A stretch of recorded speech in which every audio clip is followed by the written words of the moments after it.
Hello, how are you all?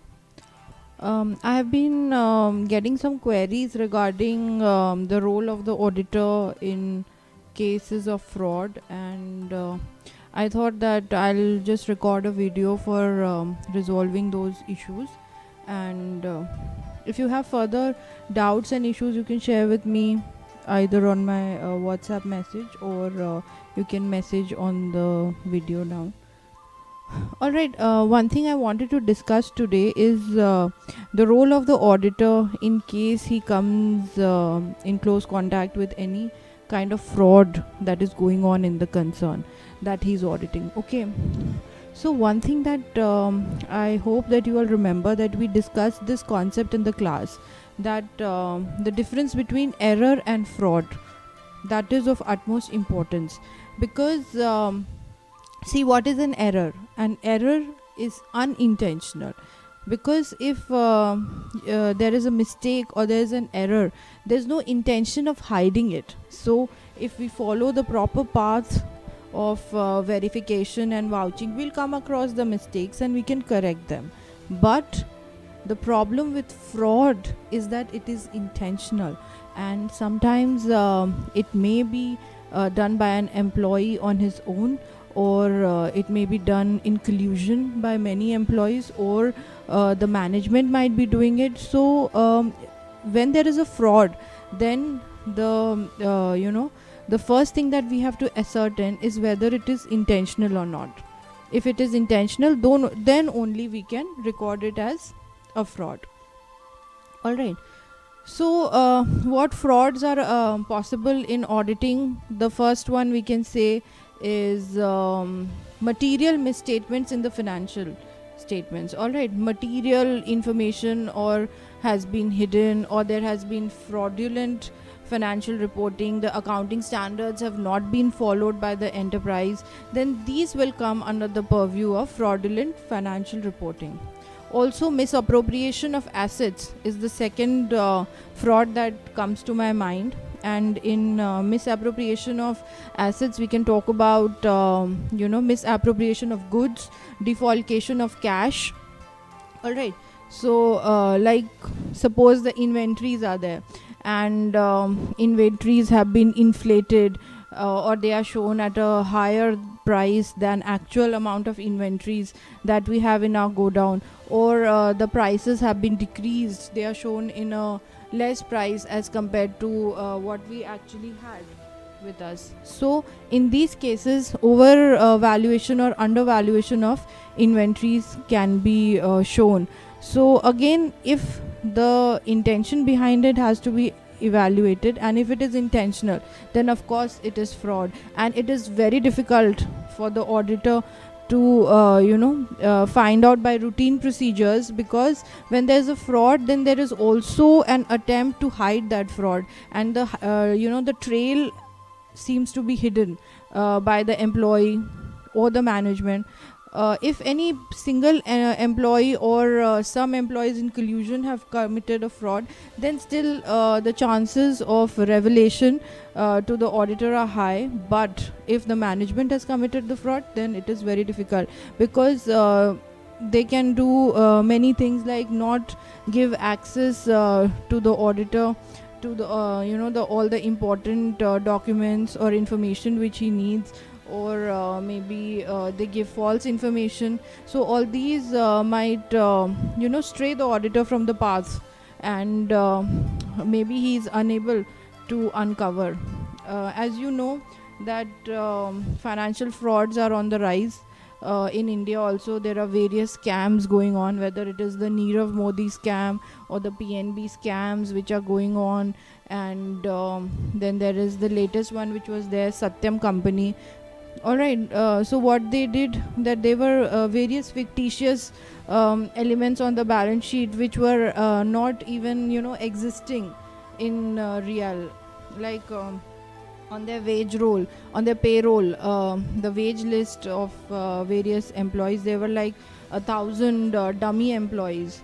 And when audit was done, then of course most of it didn't come to light, because when there are lakhs of workers working in an organization, it is very difficult that only 1,000 or 1,200, if dummy wagers or dummy workers they have presented, and they are showing that the salary is being credited to their account, while actually they are just manipulating that cash and transferring it in their own accounts. So with huge organizations, it is very difficult to find out or point out the dummy wage who is being given, the dummy salaries or the payroll that are being given. All right, so that is one element. Another element I told you were the inventories which are at play. Like suppose if we take the cement industry, all the raw materials that they have, like limestone and all, there are like thousands of tons of raw material with them, and if somebody is misappropriating a couple of tons, unless very stringent internal control procedures are in place, then it is very difficult to come to the light, or it is very difficult for the auditor to actually find out that where the inventory has been misappropriated. So one thing, students, you have to keep in mind that the primary responsibility regarding the fraud lies with the management or those who are charged with governance. All right, it is not the primary responsibility of the auditor, it is primary responsibility of the management. Why? Because obviously the first few classes and the first unit of audit that we did, that auditing is full of inherent risks and limitations. Keeping those in mind, the primary responsibility is of the management.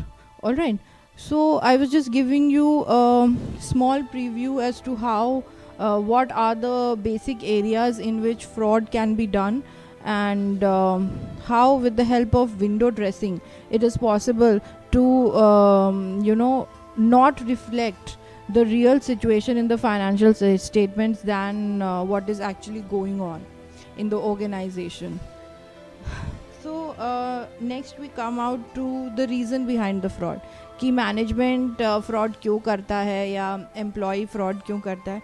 Well that is same as asking that why do the students want to cheat in the examinations, or why do the students want to do things which are not correct and get caught in the examinations. So same way, the pressure is there on the management to reveal a higher profit than last year, to show more price earnings than last year, to give out more dividends to the investors so that they can attract more investors. So these high pressure points sometimes compel the CEOs, the management to come up with tactics of window dressing, which is ultimately very harmful to everybody in the picture. But as they say that manipulation of any kind or fraud of any kind is a very short term objective and should be avoided.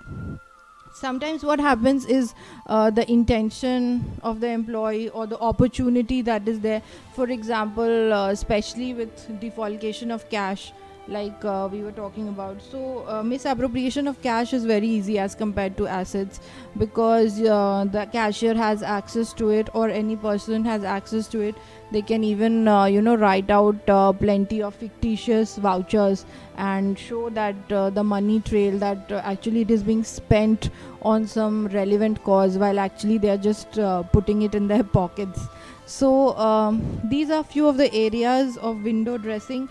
If you go in depth, a lot of depth will show you that window dressing has been carrying on from a number of years. So what we can say, that if the auditor comes across certain certain discrepancies or certain entries not matching up, then he definitely should report to the management. Because if some discrepancies have arose, or some paper evidences are not there, and of course the auditor can take action if he is denied access to any kind of documents or books which are with the company, because it is the duty of each and every employee of the company to give complete access to the auditor so that he can carry out his duties in the best way possible. And remember, students, that I remember in the very first class or second class we had discussed a statement that an auditor is a watchdog, not a bloodhound. So the primary responsibility is not looking out for fraud, but yes, when he is carrying out all the other activities, all his substantive procedures and the various other procedures in place, and he's checking whether the internal control is in place or not, then of course if he comes across some discrepancies, it is the duty of the auditor to report. Like you must be seeing that after lot of financial scams coming to the fore, there were a lot of deliberations that what are the independent auditors assigned to these organizations actually doing, what all preventive measures have they taken, and could they be held responsible. So in order to find out, a lot of investigations were done in that area, and now the rules are very stringent for the auditors as well, and of course there's no evading the law. So in case the auditor comes in knowledge of any such grey areas which are operating, then it is the duty of the auditor to report to the management immediately. Alright, but if somebody asks you who is the first person or whose primary duty it is to look out for the fraud, then of course you can write it is the management and those charged with governance. Alright, now I'll just take my phone, and I have a few queries which I think need to be resolved, which is why I took up the video session in the first place. Alright, this thing I've come across, that how does the auditor come across knowing that the possibility of fraud is there? One student has asked me that the few possibility of fraud, few steps are there.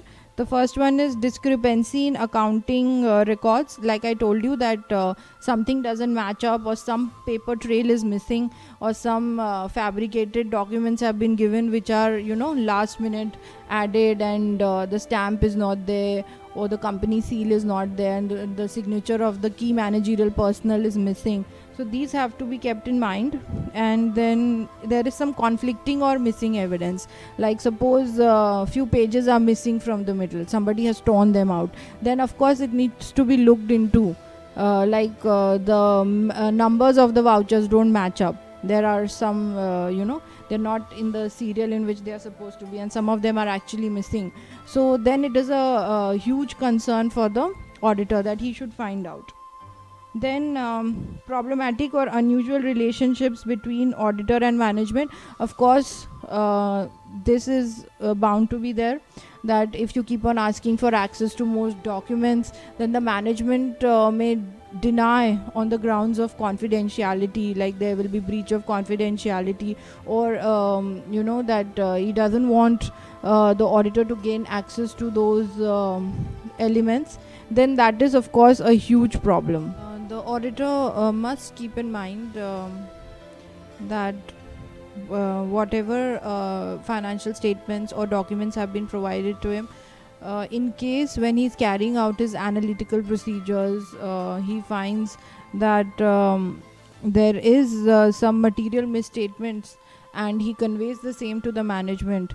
So he should also ascertain whether the action has been taken on his suggestions or not, and are his new suggestions being followed or not, and whether the rules and the internal control which was set in place, whether they are actually effective or not in enforcing the requirements. Apart from that, I think we have discussed the basics that is important for this, that what should the auditor do. Two things you must keep in mind, and that is most important, that what kinds of fraud that can arise. So one kind can be your fraudulent financial statement, and the second can be the misappropriation of assets. And assets can these can be further divided into two groups, and that is misappropriation of goods or defalcation of cash.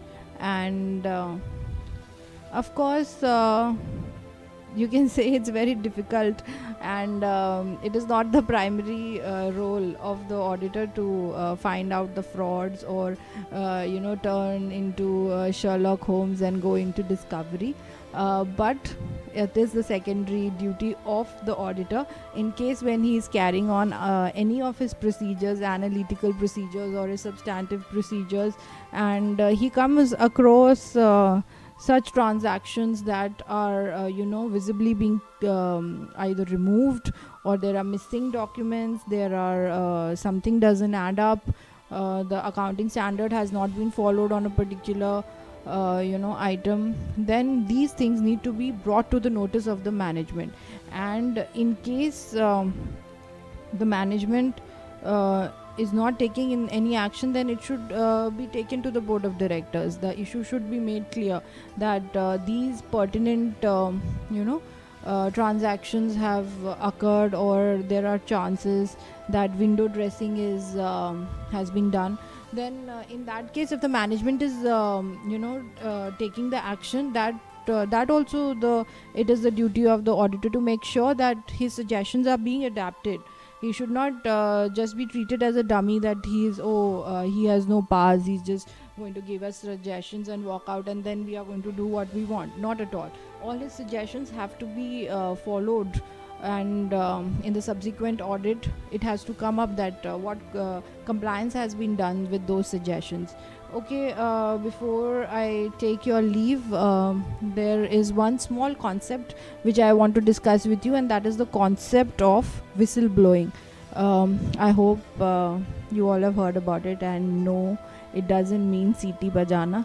It just means that if any employee or anyone in the management is aware of any fraud that is going on in the company, then he should come, and he has come forward, and he has confided in the auditor and gave him tips that look, go through these transactions, go to the entries on this particular date, and see if there are any discrepancies. And when there is such a tip off from a person who is involved, who is a member of the organization, who is a employee maybe, or who is aware of certain kind of fraud that is going on, so that activity is known as whistleblowing. And the person who comes out with this information, or who tips the auditor, or gives some leads against so that the fraud can be stopped, that person is known as the whistleblower.